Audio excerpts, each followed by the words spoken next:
So hi, everybody. Thank you very much for coming to listen to our webinar on this very topical subject. I will directly give the floor to Gemma Andreon. She's Director of Research at the ISGI Institute for International Legal Studies of the CNR in Italy, and she was part of the Italian delegation during the BBNG negotiations.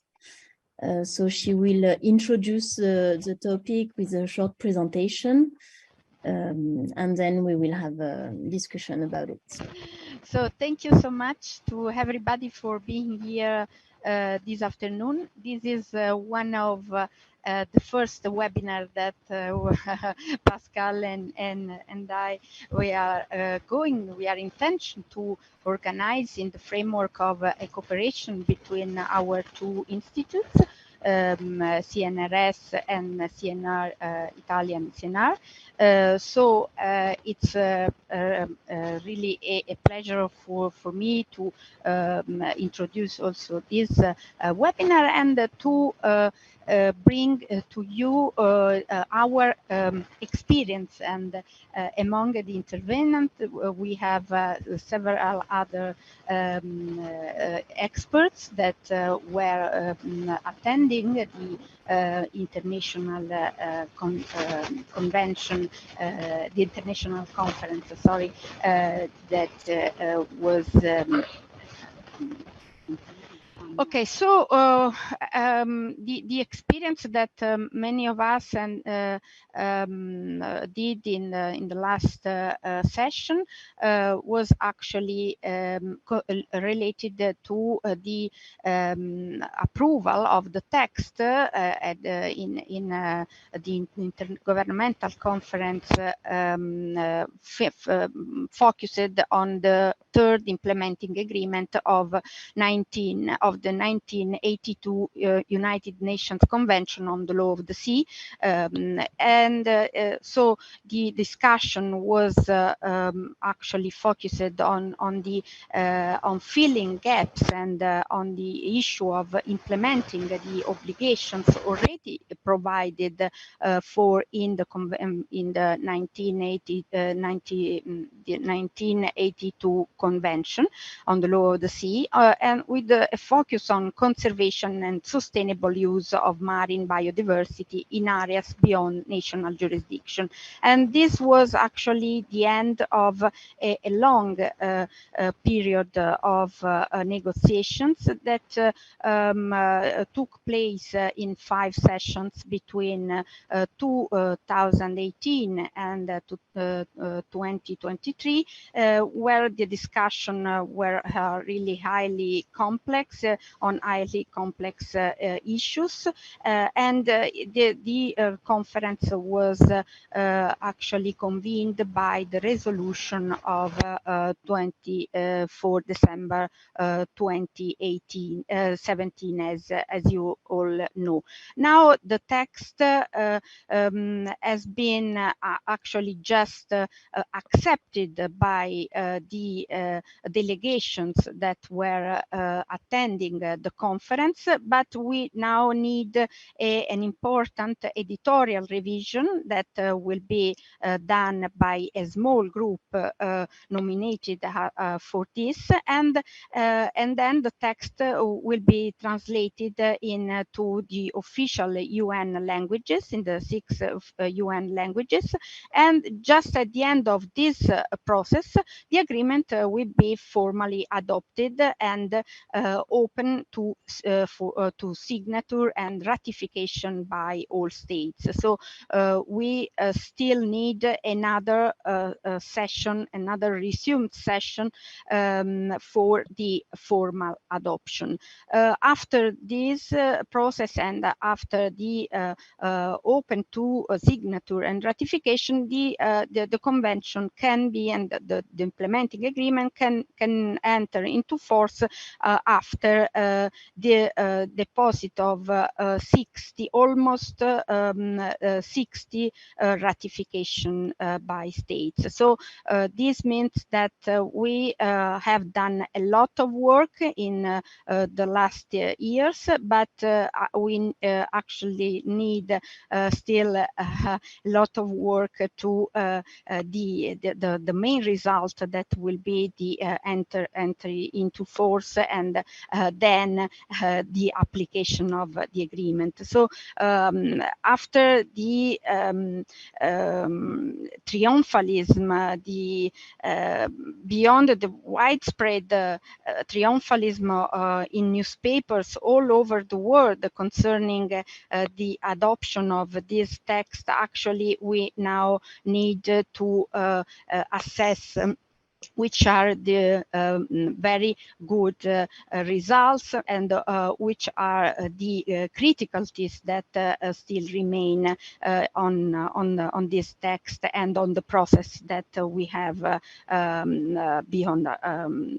And first of all, we can look at what are the areas of the planet where this agreement will apply, or beyond national jurisdiction, meaning beyond all the areas that are under national jurisdiction, and mainly EEZ, so beyond the economic exclusive zones of coastal states, so beyond 200 miles from the coast. So this will be this is a part of the planet very, very wide. So those are marine areas that are already considered and already regulated somehow by other agreements, other universal or other regional agreements. One of the main example is the regulation that we have for the seabed, and that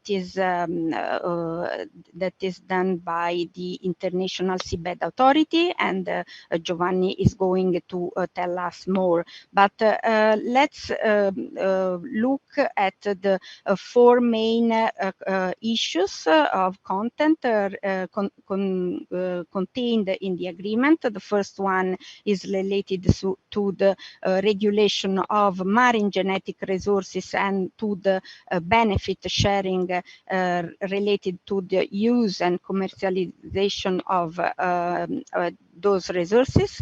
The second main issue is the possibility to have the creation by this agreement of a complex system of decision making concerning the possibility to adopt measures, to adopt tools, area-based, so to establish some area of sustainable management, or even including marine protected areas in zones beyond national jurisdiction.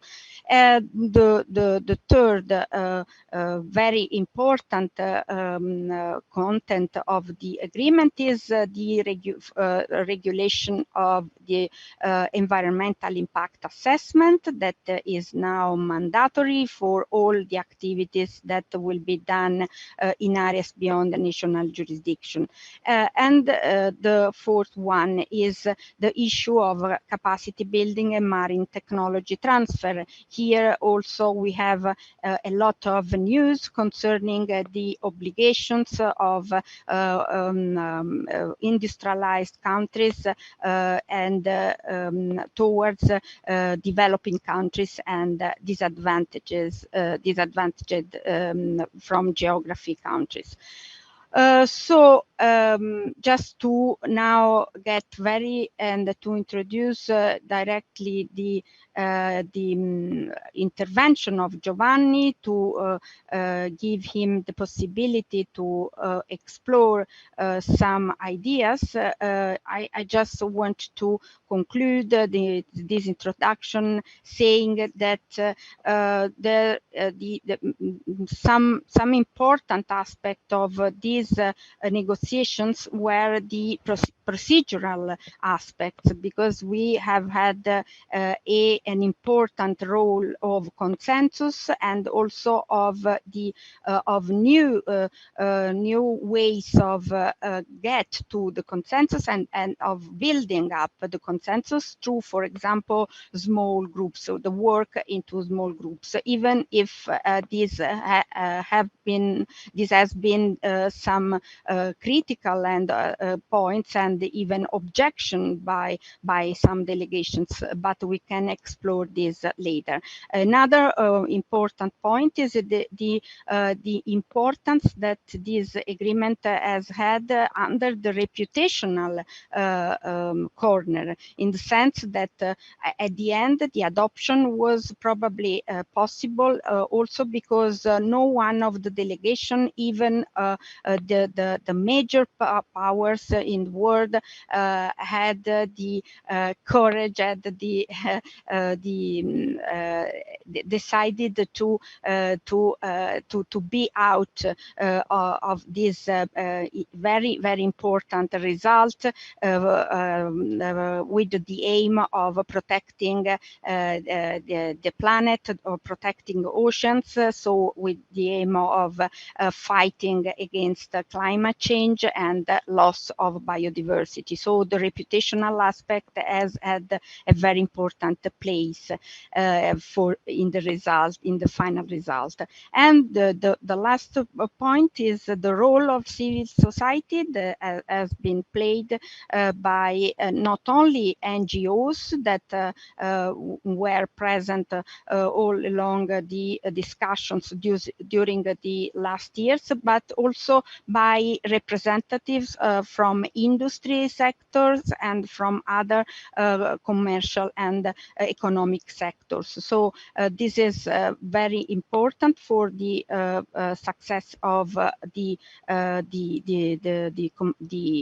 international conference, and also for the next steps. This will be very important, this dialectic between all the stakeholders interested into the protection of the environment and the marine environment. So I conclude here. Maybe we can talk about some elements of the EU member states participation later.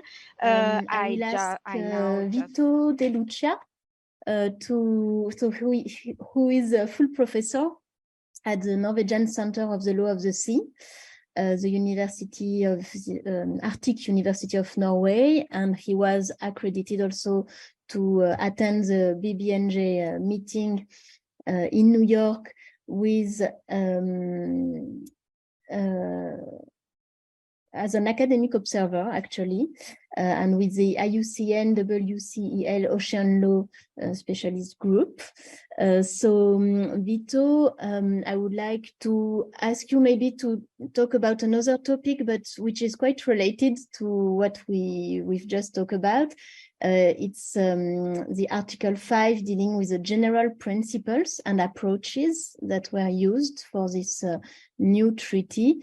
And in those general principles, actually, there is the principle of the common heritage of mankind. So, of course, there are also some links to do with the what was mentioned by Giovanni.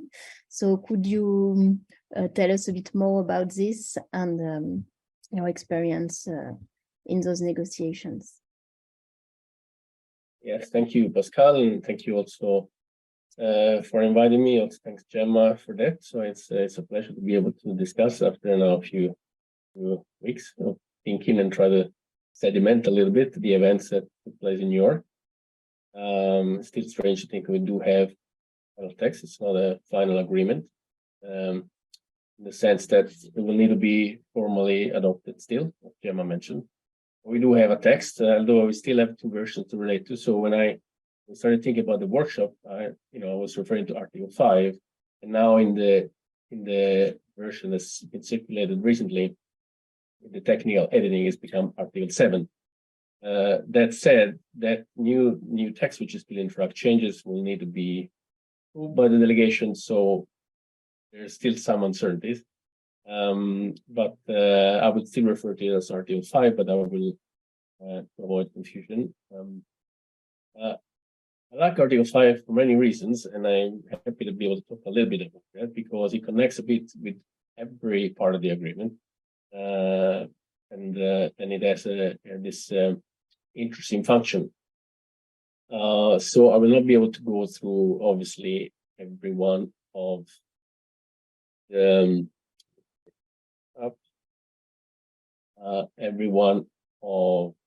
principles and approaches which are listed because there are quite many. So I will just touch upon some of them and try to extract some of the more interesting elements. General way to start talking about it, we can mention how this Article 5 has again a specific role as a guidance for parties in the achievement and interpretation of the agreement. So it's one of those provisions that Anders Beaumont would call a soft negotium, so that doesn't really form part of the operational part of the agreement, but this is important framing function that then can connect again throughout with all the operating parts of the agreement. And interestingly, and perhaps precisely because of this framing function, has been throughout the negotiations a very important side of conflict between the delegations. So I think this is one of the parts I want to emphasize. And so I will also refer to a little bit of this history in order to kind of give a sense of the meaning and implications potentially of the different principles that have been there. And I think also at the outset we can kind of distinguish two types of principles and approaches that are included. Some make a very verbatim or very explicit reference to existing principles of either customary international law or general principles of international environmental law or principles that are contained in Convention on the Law of the Sea, while others are more a way to include concepts and ideas which haven't really yet emerged as legal concept with a specific legal pedigree, if you will, and so this is a distinction that perhaps useful to keep in mind. Another aspect one can mention at the outset is that, and this is a common aspect with many other multilateral agreements negotiations, that these sort of framing articles tend to capture a lot of attention and will refer to generally as cross-cutting issues during the negotiations, in the sense that they tend to catalyze a lot of debates that are moved outside of the operative part and then remain open until the very last minute, as was the case for some of the principles and approaches, including in Article 5. And tended to really catalyze the energy of the negotiations in a way that maybe seems to exceed the actual role that these articles may have in the preparation of. And so, as I said, this is one part that I really want to stress because it is, to me, quite interesting. And so I can refer back right to the transition from IGC2 to IGC3 when there was a new draft circle in June ahead of the August session of the IGC, where and now I'm sorry to go into some of the details of the file and precisely the reference to the common heritage of mankind, which we'll get back to this point, it's rephrased into the common heritage of humankind in order to accommodate for gender issues. So that and there's been obviously since the PrEP company before, a very important point, especially for G77, it's been plugged in which negotiation have really been oriented for those delegations. But there have been called to remove focus from the principal discussion and instead focus upon operational and pragmatic outcome. And so, in the spirit of this shift of focus, and in order to maybe try to streamline the negotiations in 2019, when the president released the new draft text to form the basis of the new session, GC3, any explicit reference to the common heritage of mankind had been removed from the text. And now this was, however, it didn't really work according to intention, because it was a very strong reaction, and you could feel it in the room. Was there at the time, and there was really some strong statements on the part of the spokesman for the African group, in particular, referring to, of course, likes that the PBJ. So without this principle, would be like going left to a treaty, even left to a treaty of this importance without a soul, or putting a ship in the water without a navigational instrument. And so there was a number of references in relation to this. And at the time, the negotiators from the G77 in particular wanted to include the principle also in the operational part of it. So not to spend too much time on this and really to try to get to the point of Article 5 today. So there was a long journey that this article had in relation to.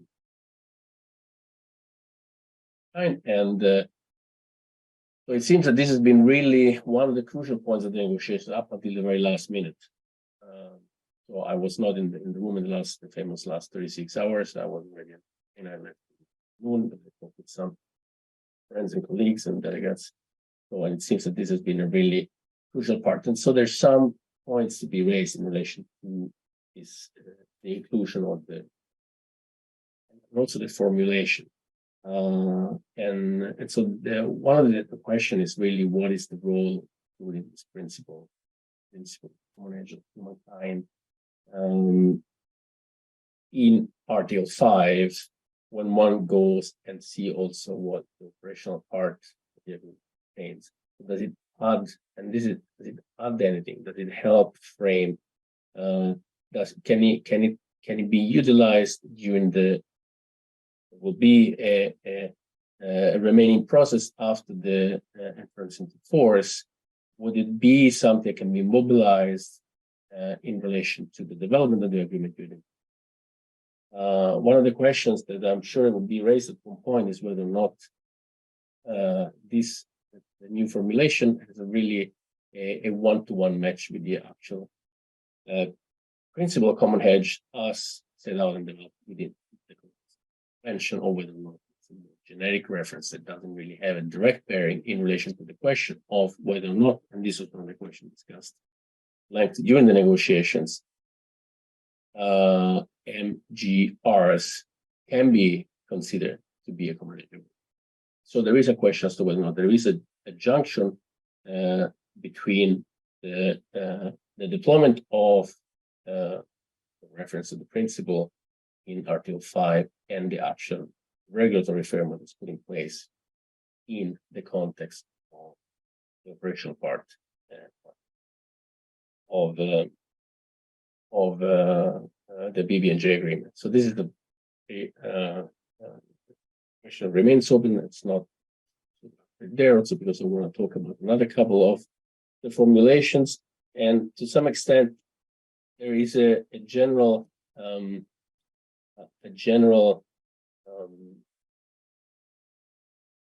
sense that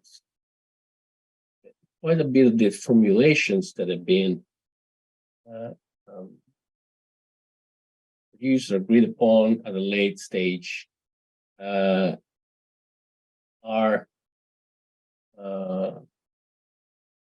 well thought through. And another example is, or at least they make for an interesting reading. So it's letter D in Article 5, which is reference to the precautionary principle. And the formulation is quite interesting, and obviously, everybody who's worked with international environmental law will understand where this is coming from. But the formulation is precautionary principles or precautionary approach as appropriate, which also indicates that usual debates as regards to what the legal status and what the legal implication of the principle remain contested. We can imagine where the reference to approach has come from, and the question is what this will mean in terms of whether or not this will have a significant role in the implementation of the agreement, given again that there is this contested consideration of its legal status, and while there has been strides done in a series of cases dealt with by the International Court of Justice, and especially by the International Tribunal as well, see embedding advisory jurisdiction, there remains again quite a gap in terms of what the principle should manage to achieve and what it will actually achieve in practice. And so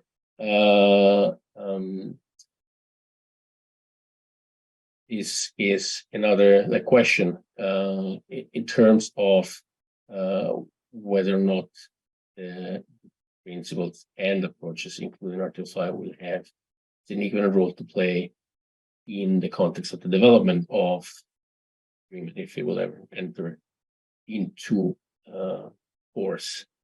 I'm not sure what would be the most interesting one to consider. I've followed quite closely the reference to the ecosystem approach,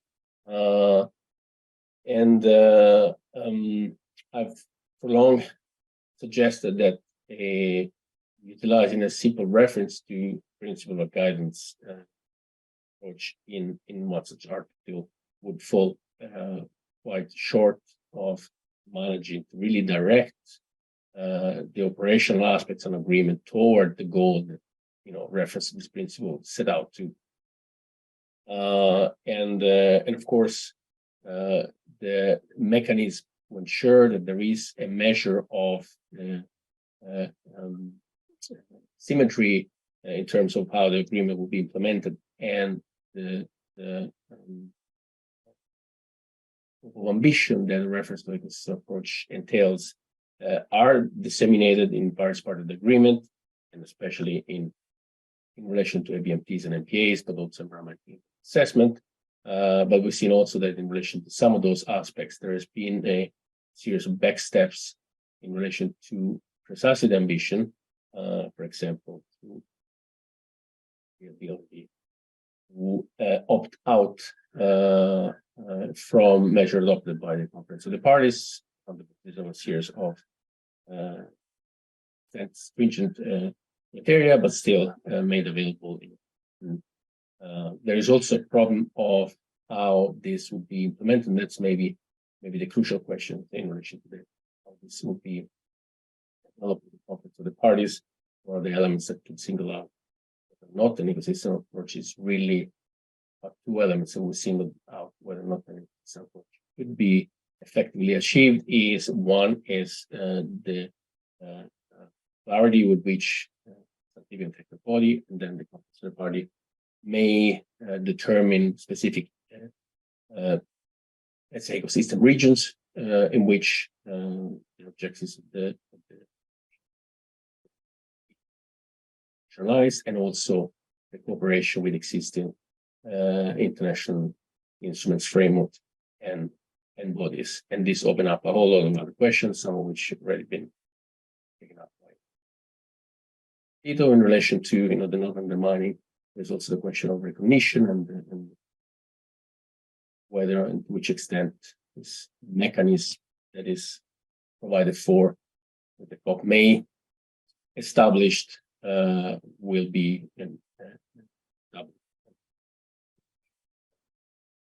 Monday.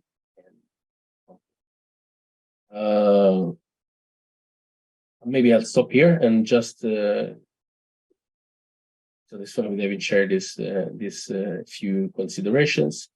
Again, the article is very long. There's a long list of problematics that are addressed, and just by way of concluding, I can say again that this is, in a way, is a typical location in a treaty where a lot of the contentious questions are kind of dumped. Forgive me for using this term, because there is no possibility to really find ways to turn them into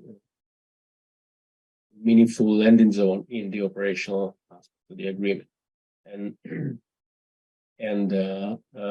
so many of the questions still remain open in terms of their function, and will be only able to respond once we start to really go into details, academics, scholars, but also obviously the states and the conference of the parties when we start going to nitty-gritty into assessing the implications of every single treaty.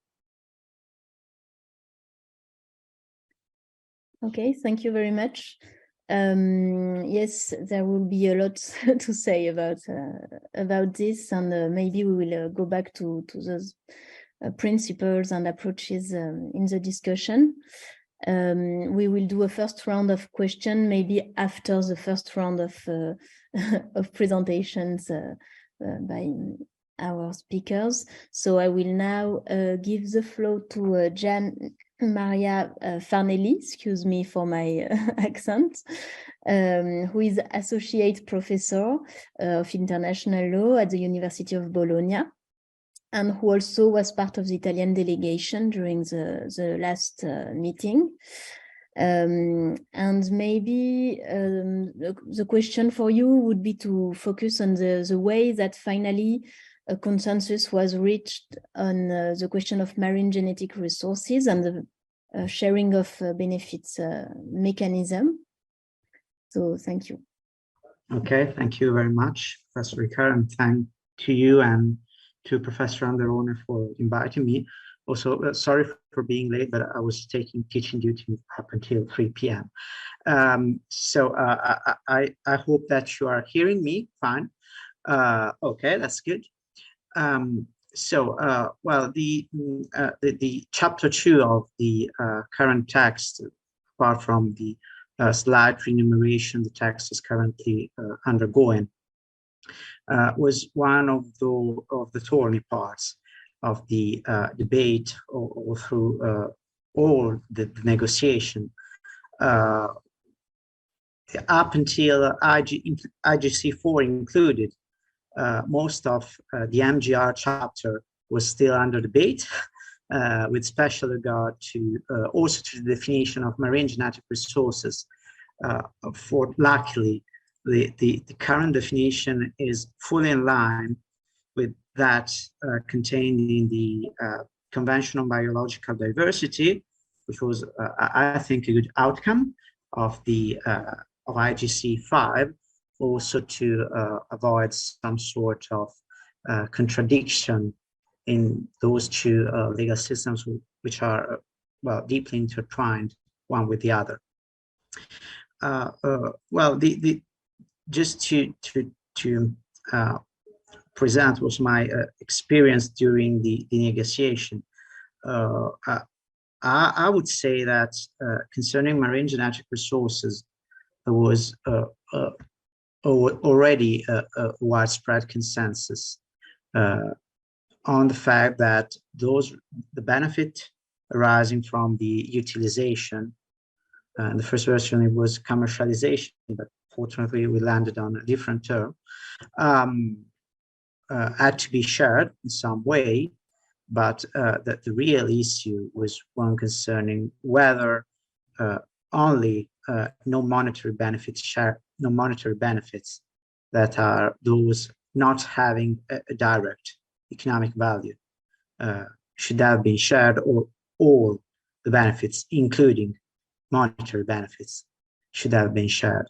And here, I would say that the African group and the G77 in particular were very vocal on the necessity to also share the money stemming from the use of marine genetic resources collected in ABNJ.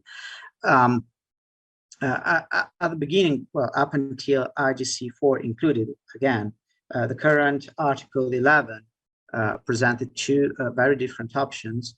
One supported by the, let's say, European countries and like-minded, so United States, Canada, and so on and so forth,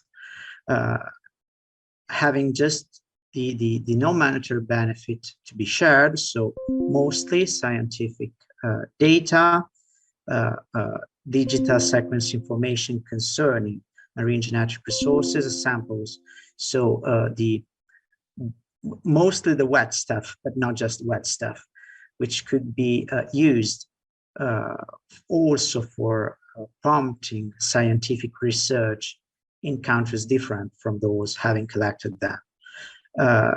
The other option, which at the end was the basis for current Article 11, also provided for some general possibility of sharing monetary benefits without delving in it too much, also because within the African group and G77, there was countries more willing to support a full monetary benefit sharing, and particular with regard to economic values stemming from commercialization.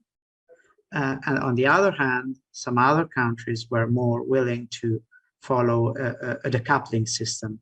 So having the states, parties to the convention, provide assessed contribution in addition to those already provided under the general financial mechanism under Article 52. At the end, in IGC 5, both in August 2022 and here in February, March 2023, the idea of decoupling mostly prevailed. So the text as it stands provides that states have to, well, contribute directly to the financial systems on the basis of something which will be probably akin to the UN scale system. But I think that, well, the COP has to decide that. So we will wait a bit to have the numbers really. And then we'll have to provide a further contribution up to 50% of the basis contribution. So we'll give a lot more money in that. I would also, well, I think that was a good balance at the end. Also because the text also provides for the support, the review clause under paragraph 7, if I remember correctly, yeah, 6 and 7, on the possibility that the conference of the party at a later stage of the, let's say, life of the treaty reviews whether indeed science has led to some possibility of exploiting marine genetic resources in ABNJ, which is actually currently just a possibility. We are not even sure that that would be economically sound. Also because most marine genetic resources in ABNJ may also be found in areas within national jurisdictions. So a particular enterprise most probably be more willing to collect them in areas within my national jurisdiction rather than beyond. But the review clause just gives the COP the possibility to assess whether some specific economic value has been gained from the use of marine genetic resources, and then change the system, also giving states some time to adjust to the new system. Well, the main issue on that was one of avoiding too burdensome administrative procedures for enterprises in highlighting products being developed on the basis of marine genetic resources collected in ABNJ, and then providing some sort of fiscal system to have taxes collected just for that, with the recourse and some sort of pause between the moment in which the COP assess the change in the system and the moment in which this change is actually put into force, may give states some time to select the best way to implement the obligation under the treaty without, preventive or impinging on the possibility of scientific research. Well, I could stop here, 10 minutes, mostly, and be ready for further questions. Okay, thank you very much. I guess we will have some questions on this. And it's a good transition because we will now hear Guy Fleury-Entoiry, who we have the chance to have him with us today. He's legal counsel of the African Union. Yes, okay, we see you. And the director of the legal affairs. And of course, marine genetic resources were a big issue for African countries and countries of the African Union. Maybe I can just start asking you how this new treaty was welcomed by the African Union and the African Union treaty states. Sorry, are they happy with this result, especially as regards marine genetic resources? And was it difficult also to coordinate with G77 and the different subgroups, because of course a lot of countries are involved in those groups, and maybe it's quite hard for you to advance the discussions. So, no, thank you very much, Pascal. It's really a pleasure to be invited, and thanks a lot for the invitation.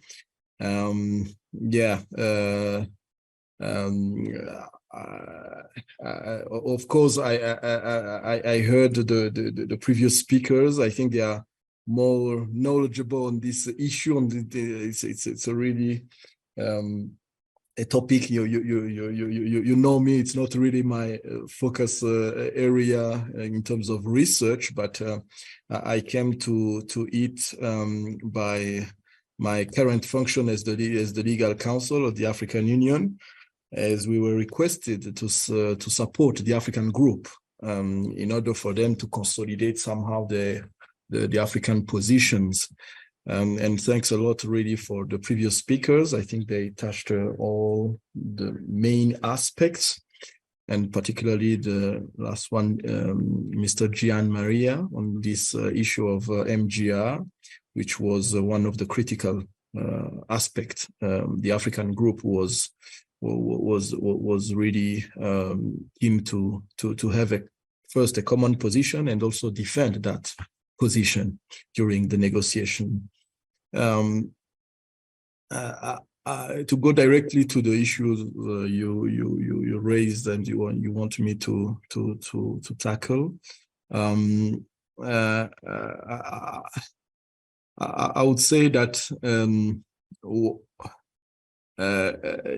for the African group, really, the perspective was to on this MGR issue was to have the establishment of a mechanism for the equitable sharing of benefits arising from the use of marine genetic resources, including marine biotechnology. And you know it very well. The scene is obviously highly contrasted, and therefore the balance was difficult to establish between the different interests. So roughly, you have on one hand countries with established by technology capabilities, industries who are defending, of course, their respective interests on that, and on the other, and that's more African group with probably high marine biodiversity, but limited technological capabilities or capacity to explore and exploit all those resources.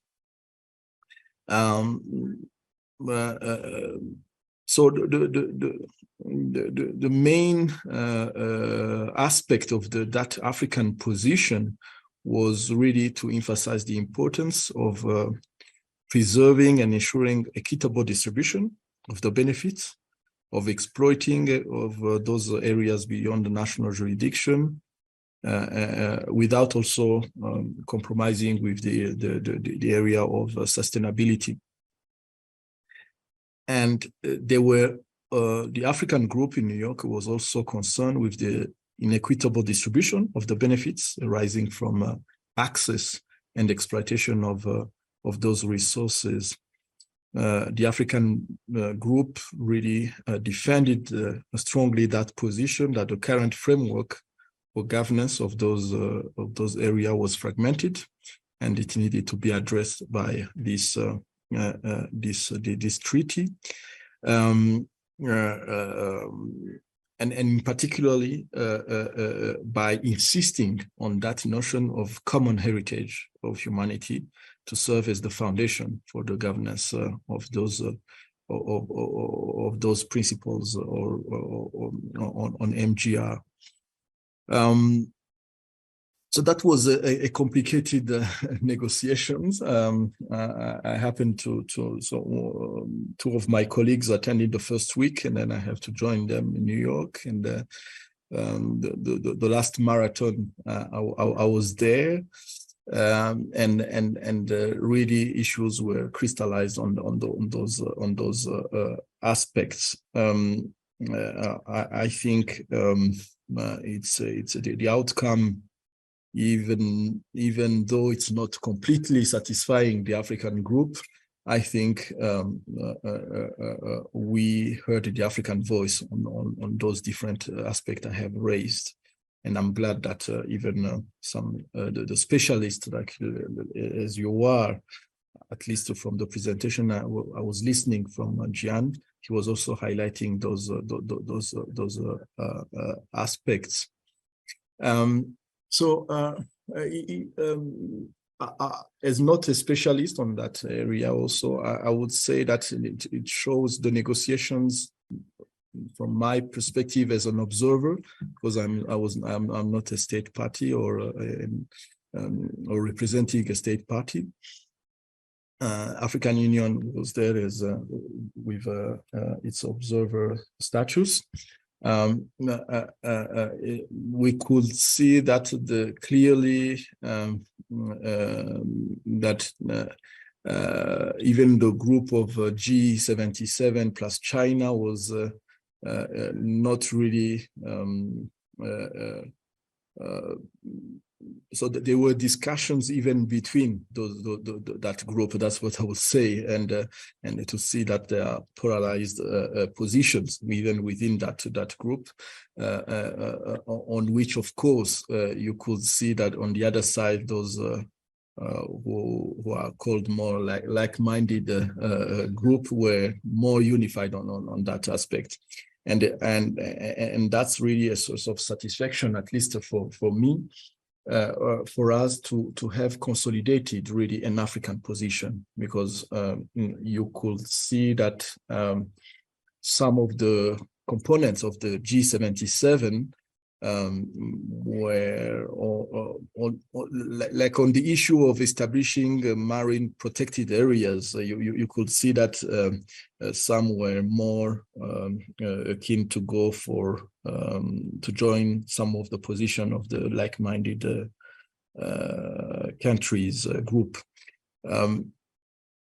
So this is portraying for me a very multipolarized society, at least in the multilateral environment, and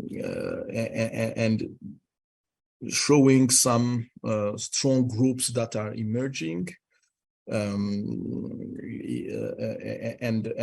particularly on these areas of biodiversity beyond national jurisdiction. Maybe I will come back later on some of the or an assessment on the outcomes, and what I see as uncertainties with regard now to the implementation of that treaty. So I think I can rest my case for now, and if there is another opportunity, I will come back. Thank you very much. I'm keen to listen to your comments and different contributions as a specialist. Thank you very much. Thank you, Pascal. Thank you so much, Guy. Yes, I think we will now listen to our last speaker, and after we will have a second round of discussions and questions, maybe more focused on the outcome uncertainties and the question also of the ratification.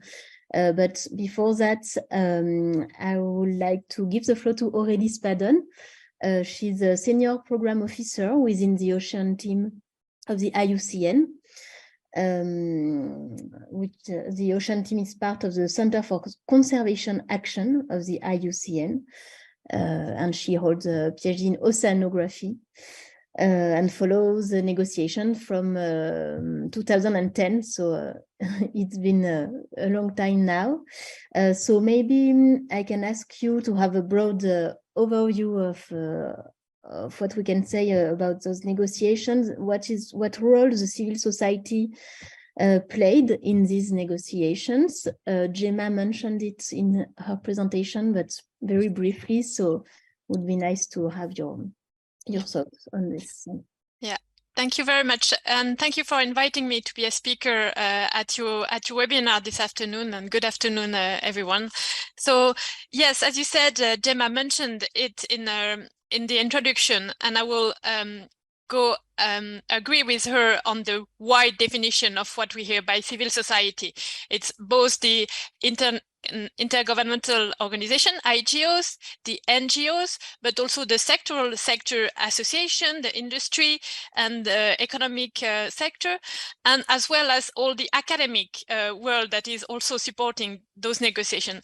And I would say that the role of the civil society in the BBNG negotiation has been absolutely fundamental. And I think from the very beginning, I will give a few examples of how my organization, IUCN, has been supporting those negotiations from the beginning, from very long time ago.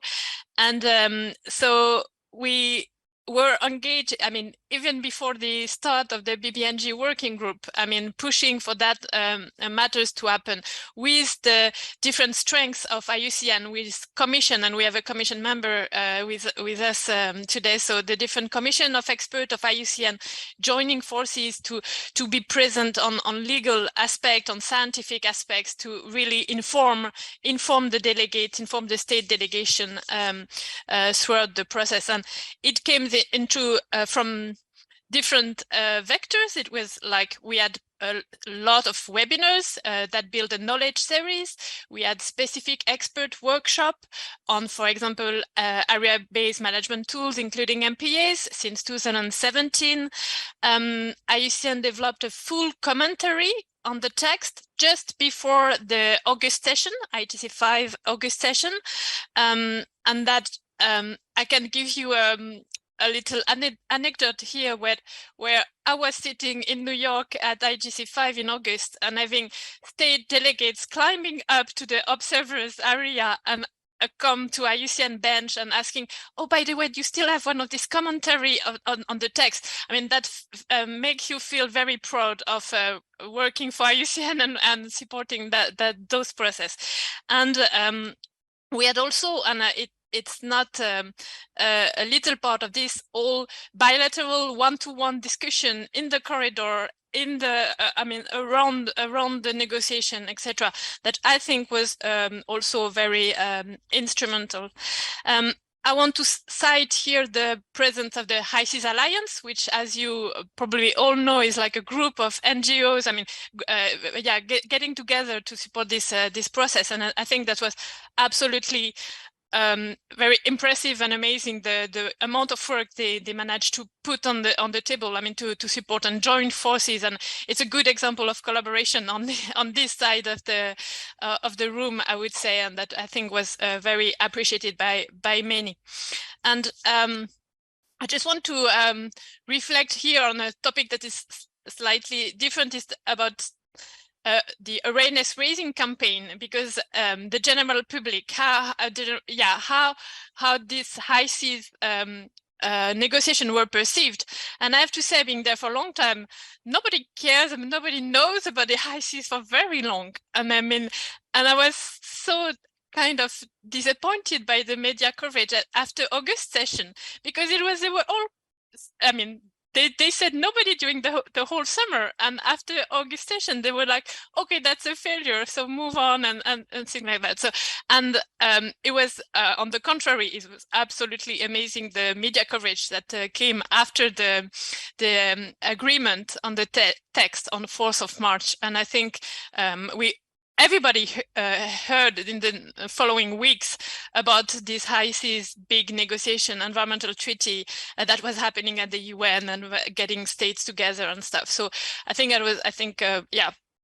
very happy about it, and we should probably all be proud and happy to have somehow contributed to that, and it's definitely a source of satisfaction for everyone who has participated. And I'll stop there, but maybe just to reflect on what the Guy, Fleury and Thoiry just said, that I would say that's normal if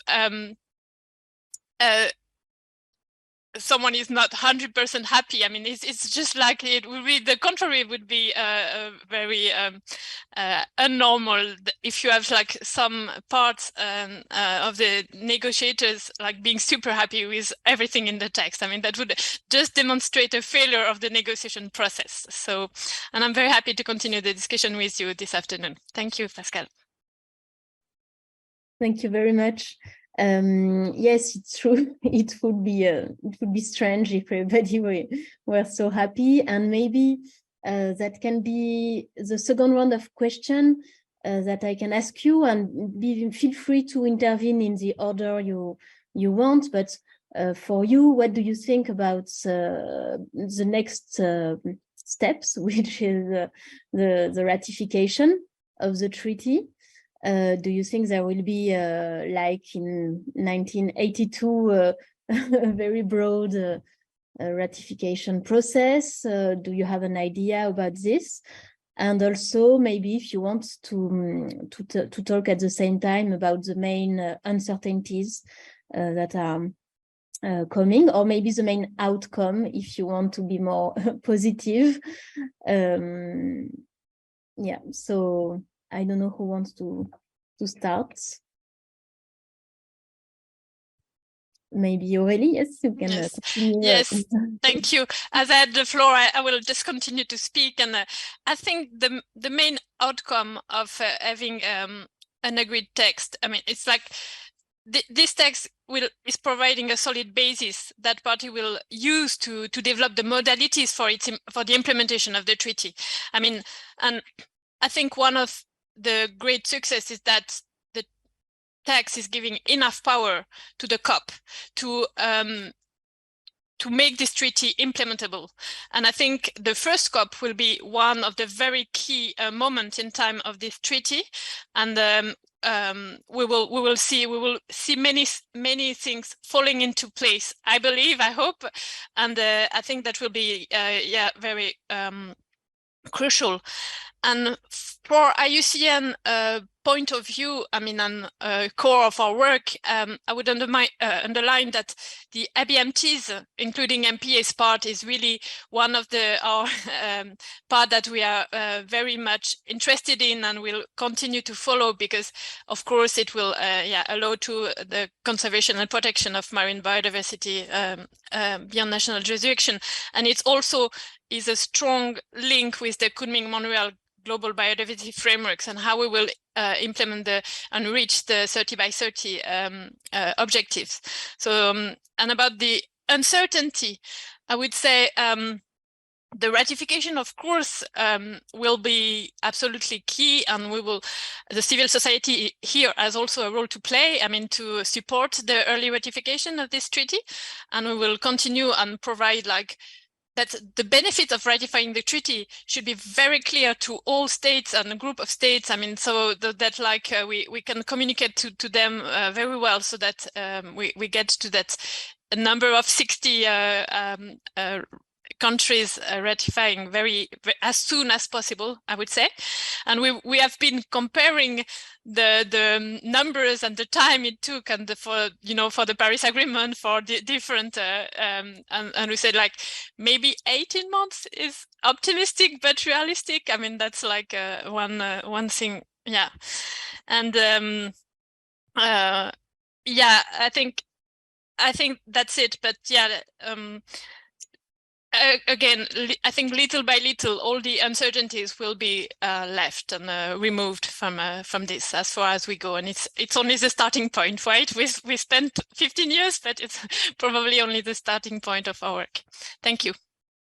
Thank you. Maybe I can just use my privilege of chair to ask you one more thing, because you talked about ABMTs and the fact that it's a very good outcome, and it will, of course, let the states would be able to implement the 30-30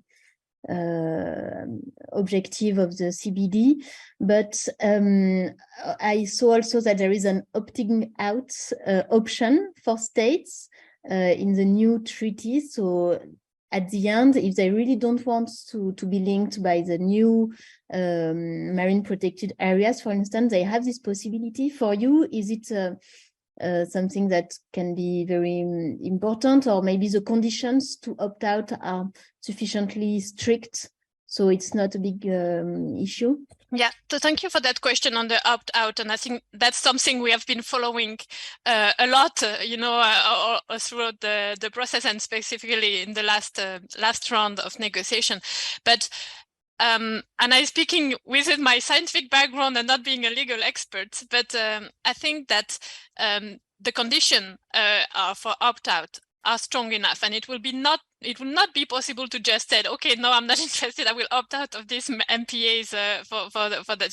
You will have to justify very clearly and stuff. So I do believe that the provision are good enough that it will not be possible for I mean, any random bad reason in the terms of environmental protection. Thank you. Thanks, it's very reassuring.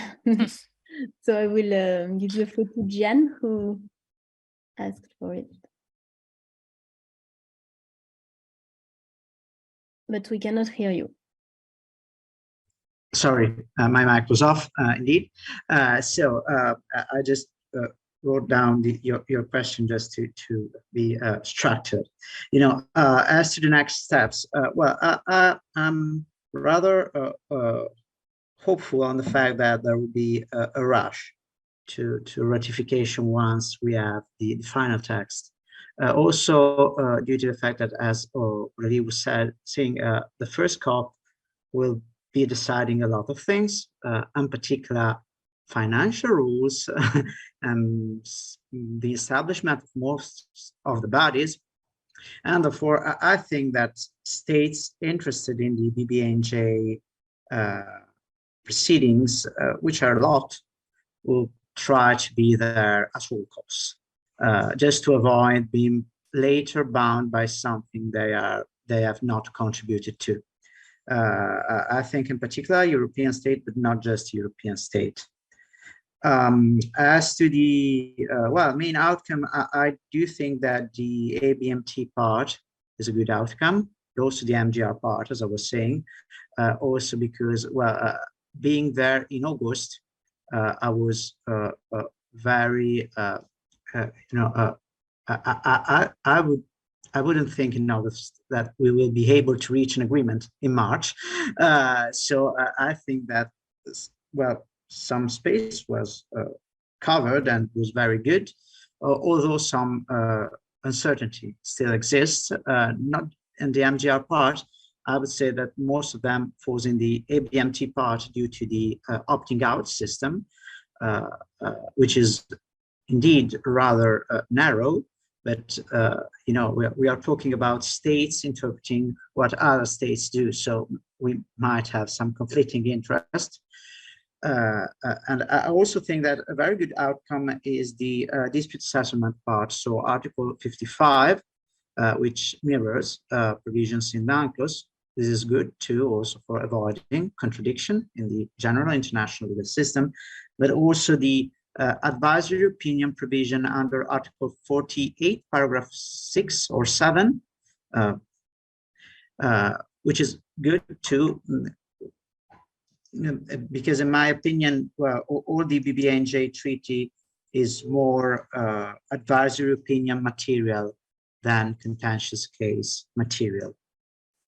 I don't think, well, considering the case law, in particular of the ETLOS, I don't think that we will have many discussion over the interpretation and application of BBNJ agreement before a court as a contentious case, but we may have some, you know, advisory opinion request on, for example, the carving out system for ABMTs and the notion of special interested states, whatever. Well, that's it. Okay, that's it. Thank you. Maybe can I just add something for you, because there is also the mention in the treaty of a compliance committee. Do you know how will it look like, or what will be its role? Because it's also yeah, a way to avoid to go in front of a jurisdiction and to prevent Yeah, I think that the compliance committee, well, once it is established, it would be, as in most environmental agreements, the most effective dispute settlement, or something akin to dispute settlement system. If you look, I don't know, to the UNEC Water Convention or the UN Water Convention, or all of the environmental agreements mostly refers to compliance systems for avoiding contentious cases, and nonetheless having the agreement complied with. I think that in the BBNJ case, this is all the more true, also because well, enforcing some of the BBNJ provisions, obligations, would require, well, financial resource and technical resources. And since compliance committees usually have also some sort of assisting function for states having issues or troubles in complying with conventions, I think it would be a very useful mechanism once it is established. But again, I think this is one of the duties of the first COP, but there are many examples from which the COP may take notice and go on that. Thank you. Thanks. Vito? Yes, thank you. So just some thoughts. First and foremost, a little bit less hopeful, maybe a little bit more pessimistic in terms of how the process will unfold from now on. Yes, still there's very well. Maybe we don't hear very well. Okay. Can you hear me better now? Yeah, I think it's better, yes, when you're close, more close. I'll be a bit closer. Yeah, so no, I just wanted to share some thoughts about the fact that, so I wanted to underline that there's, you know, there's still a few steps that we need to, you know, make in order for the treaty to be formally adopted. And so I still hold a little bit my breath. Now the text is under technical editing, it's been circulated, needs to be approved by the delegations. And then there's a schedule that has been published by presidency, and then the 9th of June will be the target date for it to be finally adopted. There is a new session needs to be called. So I think that there's still a process. As for ratification, signature ratification, I think that that there as well, we may, with a certain degree of confidence, expect that, for example, the United States and Russia will not come on board the agreement. And so that already leaves out to big and important players. I think that there is room enough in the provisions, for example, related to opt-out, to try and sneak out of measures that may be adopted. So there is some stringency, and the COP has a role to play, and I agree with that. I can say that the COP will have a very, very crucial role into orienting the direction in which this treaty will go if it comes into force. But there is room for a practice that would be quite weaker than many would have hoped. I just reviewed briefly the three main criteria that are available for submitting an objection or an opt-out. Objection to the measures, and I see that that there will be at least I expect those to be utilized. Much will depend on which state will sign and ratify the agreement. But I have a bad feeling about that, if I can use this expression. And so the other point that I wanted to say is that this is not about the outcomes. Maybe it's more a little bit about how the process was led, but it's connected to the questions that may be raised before this agreement is formally adopted, and that's to the very manner in which the text was arrived at through the very long stretch of negotiations through the night, for many hours without interpreters, has been, I think, a bit problematic, and it's both led to potential errors in relation to precisely the ability to negotiate with full awareness of all the textual formulation that one was agreeing to. Secondly, it's led to some formulation maybe could have been done better. And I think that is also something to keep in mind when one is faced with all these mentions of the triumph for multilateralism, which in practice, I must say that so the impression one is left of is that instead there's been very problematic for many small delegations to really fully and all the meetings, especially in the last part, but also prior with some of the small groups. I think there's a number of questions that also one needs to keep in mind and bring forward when assessing a little bit the degree of success that one can assign to this process, and even beyond the substantive parts. What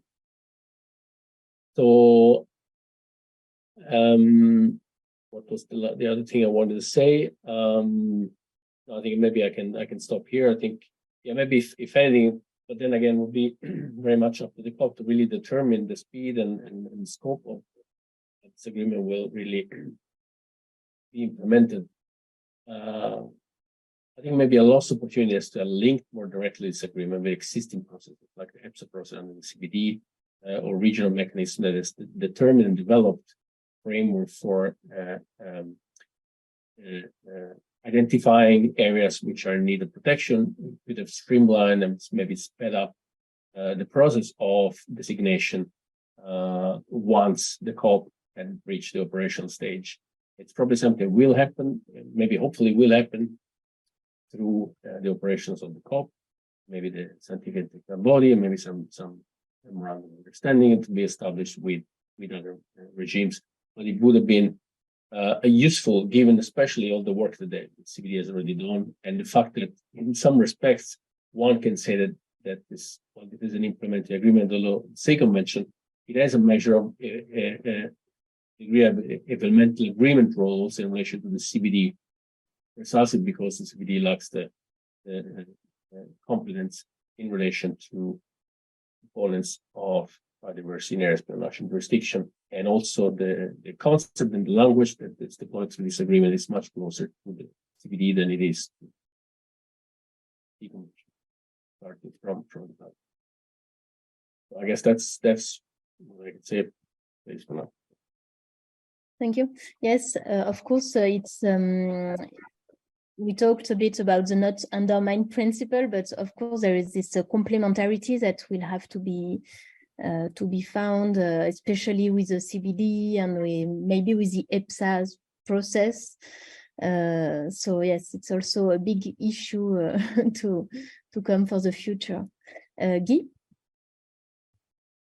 Thank you very much. Thank you very much, Pascal.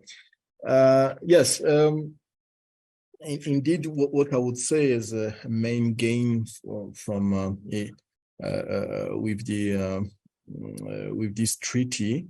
As I was saying, it's even a miracle to have that treaty. It's existence itself that really is the main outcome of all this marathon of negotiations. As I was saying, this is at least I don't know if I have been impressed by the length of those discussions, particularly the last segment of that fifth round.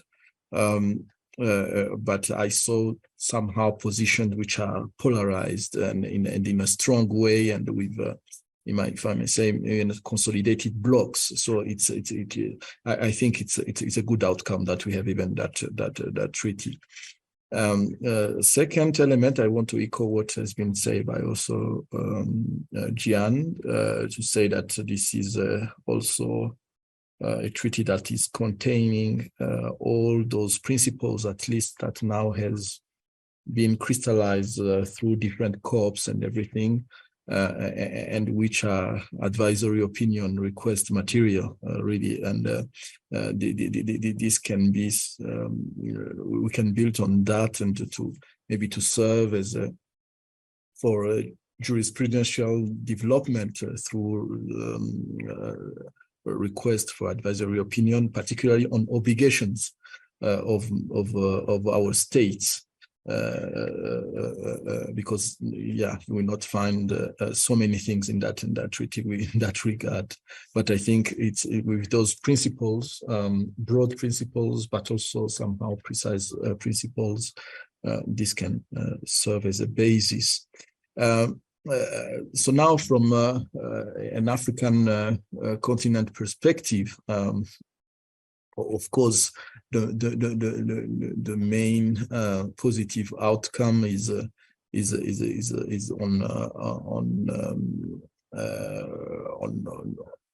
on the benefit sharing system that is somehow is introduced in that treaty.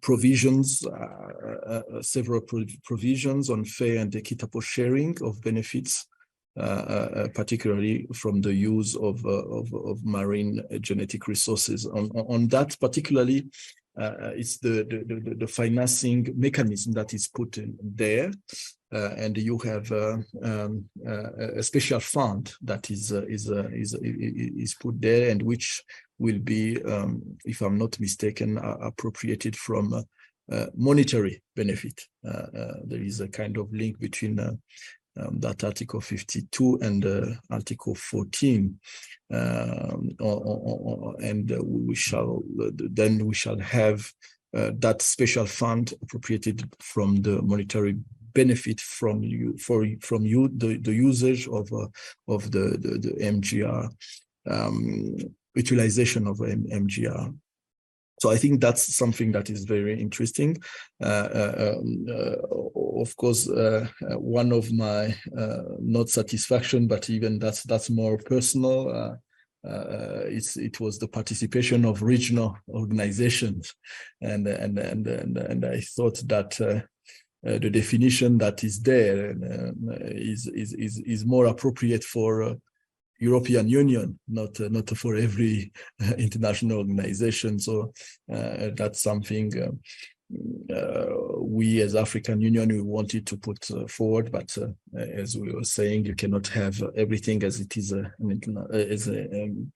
universal negotiation with all member states of the United Nations. But I think it's maybe a conversation we can have also later on. So now the issue raised is very important about ratification, the speed of ratification. I think it's requesting 60 ratification.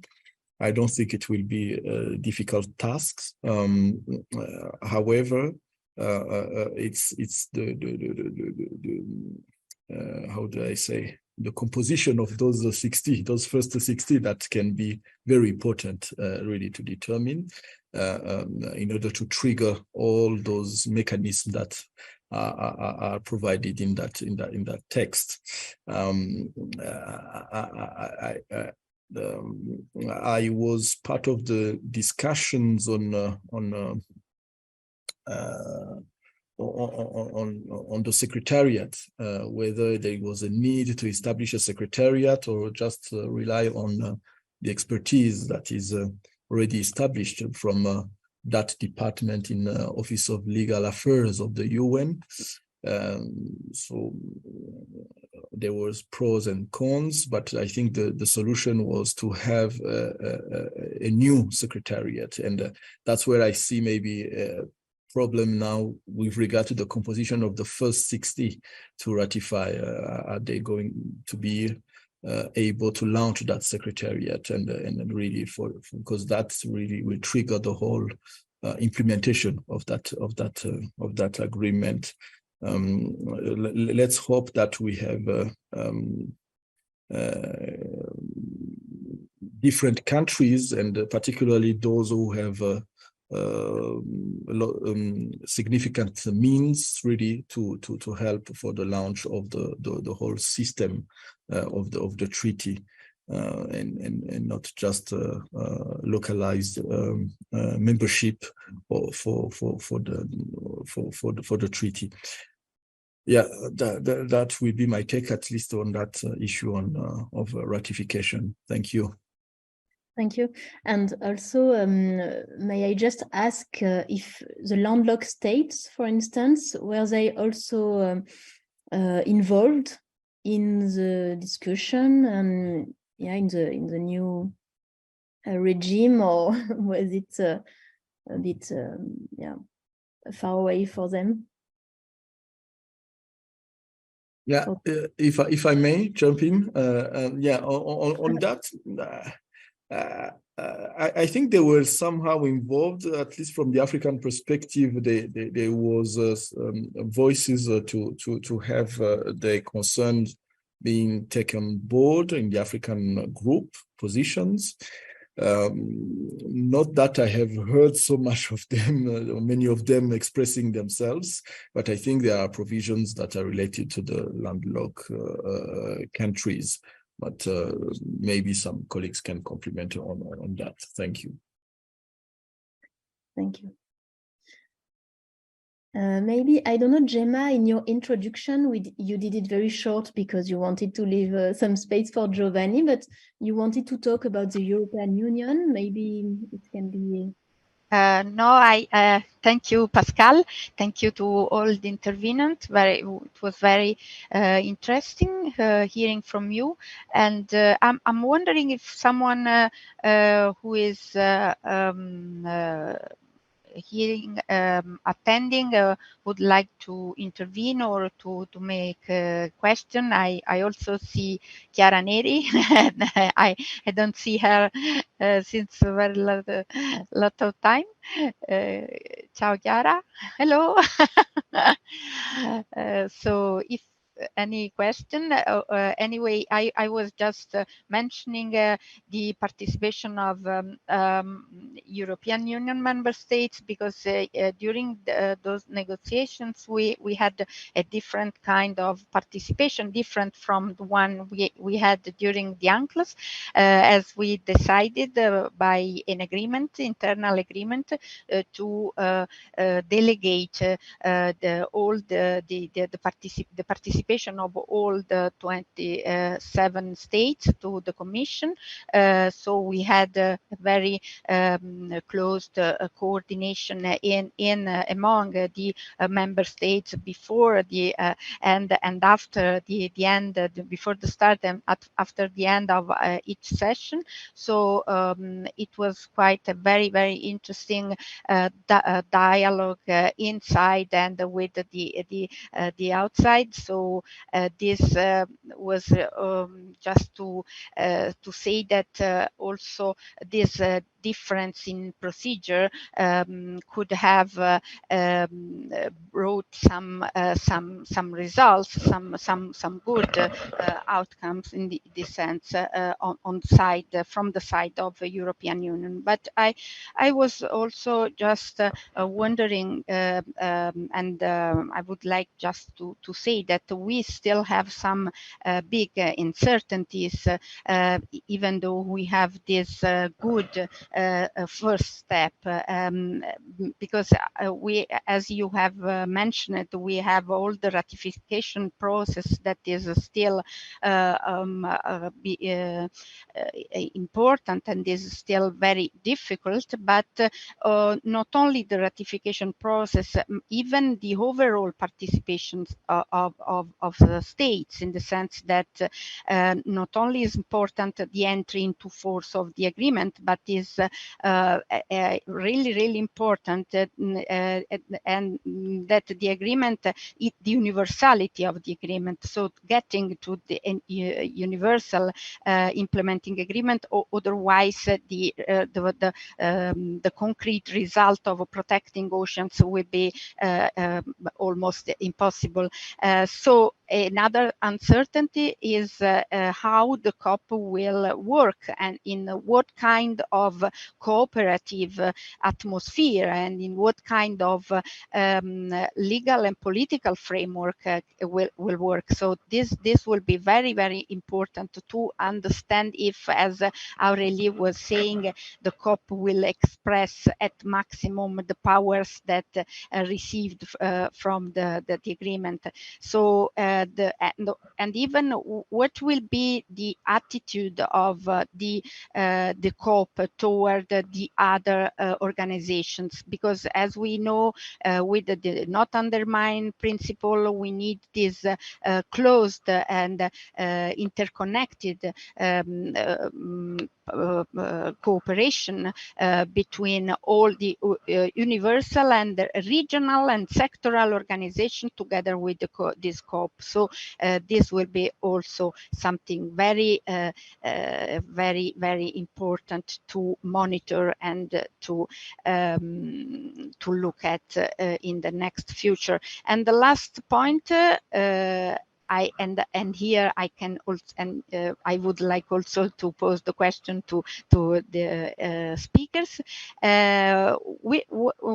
Most important will be the attitude of coastal states as well, not only international organization, because they continue to play an important role in this implementing agreement in terms of consultation, because they should be consulted before the establishment of an ABMT or a MPA in areas that are close to their sovereign zone, and in terms also of unilateral behavior. What will be the unilateral behavior of coastal state in their zones, such as not only the EZ, but also the extended continental shelf, where we know that we can establish the ABMT BMT, an international BMT, but with a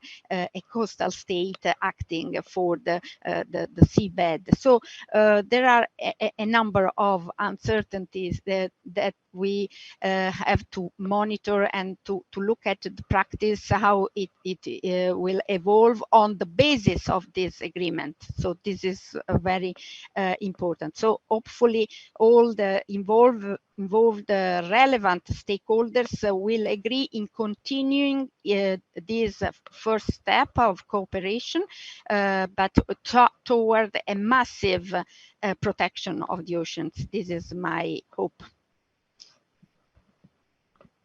Does anyone want to jump on these observations and questions?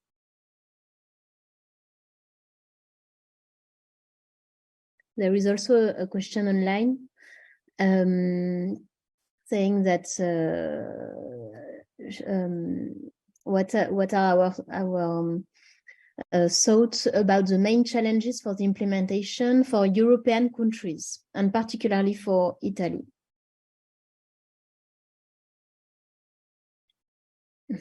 Hello, Sarah. How are you? Yes, it's nice to see all our good colleagues, and I didn't see since a very long time. I don't know, Gian Maria, would you like to answer? I can do it, but I leave even to you the answer, as we are very much interested. Okay, let's try it. Well, in my opinion, the main challenges for the implementation of the BBNJ agreement for European countries, and Italy in particular, would be the part concerning cooperation mostly. So chapter 4, if I stand correct, that is capacity building and transfer of marine technology, mostly because it requires some domestic administrative procedure and the proper functioning of those procedures. I don't, to be sincere, I don't see many issues in implementing, at least for European countries, in implementing chapter 2 on MGR, well, open access database for metadata also concerning marine genetic resources. I think they are already in place, and therefore you just have to upload further data. And I don't see a real issue for the financial part, since it will most probably mirror the one under the CBMT, so something already in place within domestic administrative procedures. Therefore, I think that most of the problem raised concerning cooperation and capacity building. That's my take, at least. Thank you. I think Aurélie raised her hands before. Yeah, thank you very much, Pascal. I wanted to come back to the not undermine. I don't know if it was for next round of question, or if I can address this now. Okay. Yeah, no, I think for me that's is one aspect that is absolutely also crucial for the effectiveness of the measures we decided by the BBNJ treaty. And I think we can, there are convergence of an overlap, as it has been said, for sure. I mean, and we will have to see how it will work. I mean, I think the treaty text, it is well captured. I mean, that there will need to be a relationship between the BBNJ and the other IFB, so international framework and bodies. And that includes all the national, regional, and sectoral, as Gemma was just saying, organization. And how it will exactly work, it's still to be determined. But I think that it will be like in a case-by-case basis, in the sense of one organization with the BBNG COP and the other organization with the BBNG COP, how they will manage to work. I mean, it will be probably a lot of discussion and way forward, but that's the key for success in terms of protection of the marine biodiversity in the high seas. So I would say that, yeah. And also just one word to finish. In my view, the not undermine should be both ways. You know, like it needs also that the other bodies will not undermine any measures that would have been taken by the BBNG. I mean, that's like it needs to find space where we'll work on the same direction and respect the mandate of each bodies. Thank you. Thank you. I see Vito. Thank you. Yeah, I just wanted to come back regionally on what Gemma said in relation to the role of coastal states, but maybe I'll just make a comment more broadly. I think kind of relates also this idea of not undermining, and I go back to the idea of the principle of the ecosystem approach. Principle is an approach, but it's a framework for action, and so I think that will be one of the biggest challenges in terms of the implementation and also the role of the conference of the parties.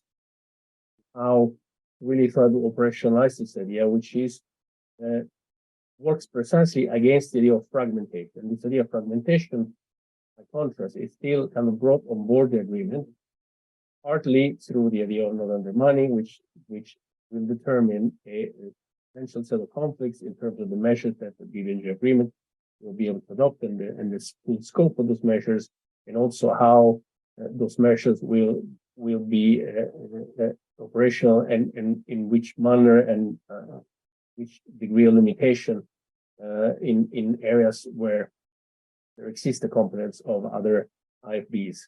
And the same can be said in relation to the relationship between the coastal state vis-a-vis the operation of the BBNG agreement, to the extent that for now the role of coastal state seems to be more in terms of safeguarding its interests rather than a full-fledged approach that leads to a coordination in relation to a specific ecosystem region that may well and do often traverse the jurisdictional zoning and see the sea convention puts in place. So it will be very important to see how this will actually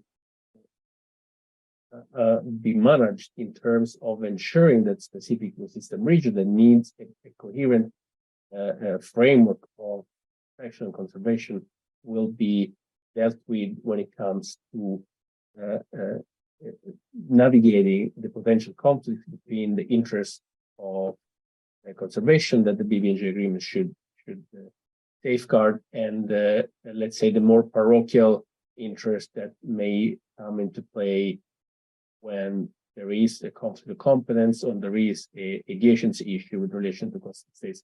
I think there will be very delicate balance to be struck by the COP in terms of its operations, but also in the way that these provisions will be practiced and understood in practice by the different parties. Thank you. Maybe we just have time to see if someone in the public has another question. We are supposed to finish at 4:30. So feel free if you have a short question or a short observation for someone. Otherwise, maybe we had already a broad view of these new challenges about this new treaty. I would like to thank you all for this very, very interesting thoughts. It was a bit peaceful, but I think we had useful informations. And yeah, I don't know if Gemma, you want to to conclude. And I see also Guy. Can I come in, Pascal? Sorry, really, to interrupt your conclusion. That I felt compelled that I should bring this to specialists who knows because I was reading that treaty as it stands now, particularly on those MPAs, and I wonder if your reading of that treaty, if in the provisions you can see like a definition or criteria for the establishment of MPA. That will be my question, if maybe someone can attempt to that. And sorry to interrupt your conclusion again. Thank you.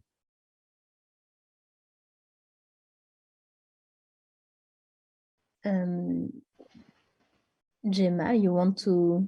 Yes, I want to thank all our speakers, and I think that we really need the time to understand and to read and to understand better the text, and the text will be also improved, somehow implemented by practice and by the declarations of delegations. So we will have a lot of things to reflect on, and so this is really a very first brainstorming on some aspects, and so I wish that we can convene again in some months, in the next months, with the